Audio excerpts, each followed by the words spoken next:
respeto sa isa't isa. Go ahead. I promise that I'll put in every shred of energy to make us win this week. Jinri. I promise you, Edward and Maymay, that I will be a strong supporter. I'll be there whenever you need an ate. You can come to me anytime. Maymay.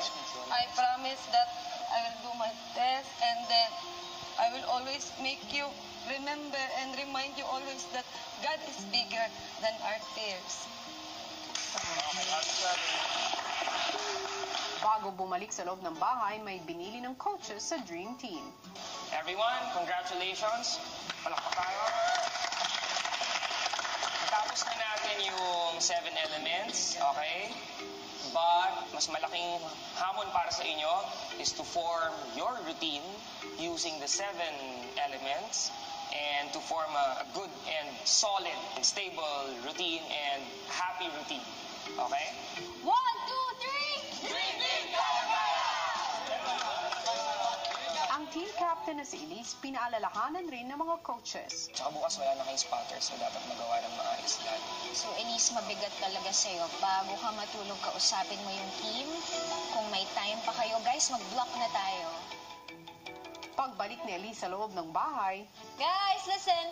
Bukas meron pang coaches na dadating, pero wala nang spotters. So, ang routine natin bukas ganun pa din. Maaga gigising. Kung sana, please, lahat tayo damayan, wala mo na maliligo. Sige, sure. Kasi madami tayong na-waste na oras kanina. Wait, listen! One more thing pala. I'm proud of you guys! samantala ang magkaibigan si Maymay at Kisses pareho pa ring emosyonal mula sa mga narinig sa training.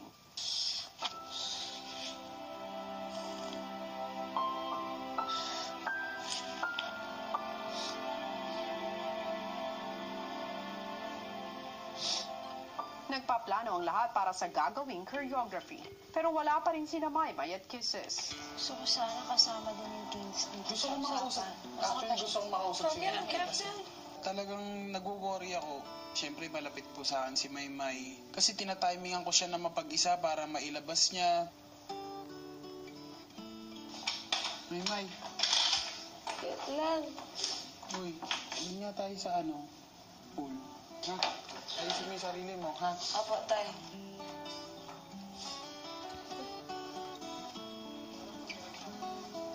Try ko kasapin. Tatry ko kasapin.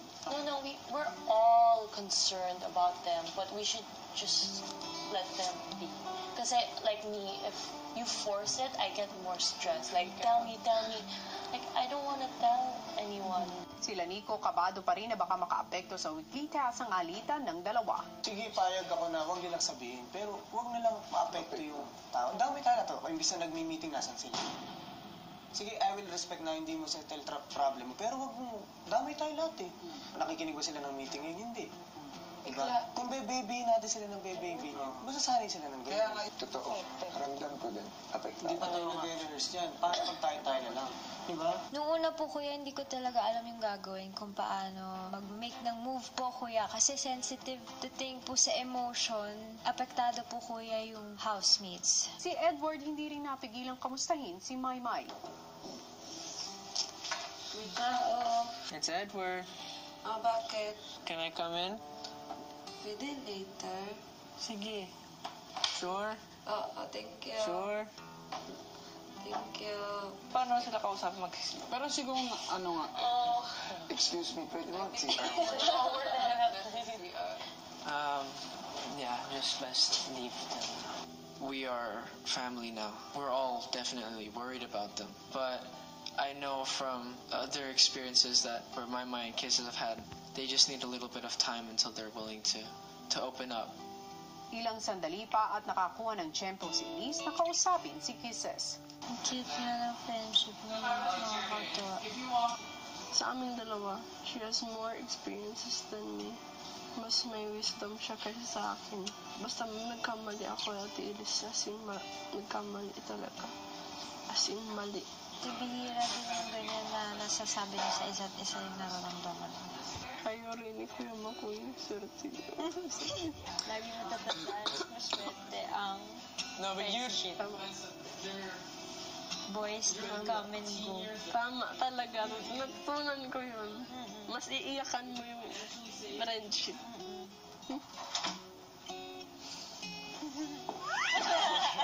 Ganyan siya lagi.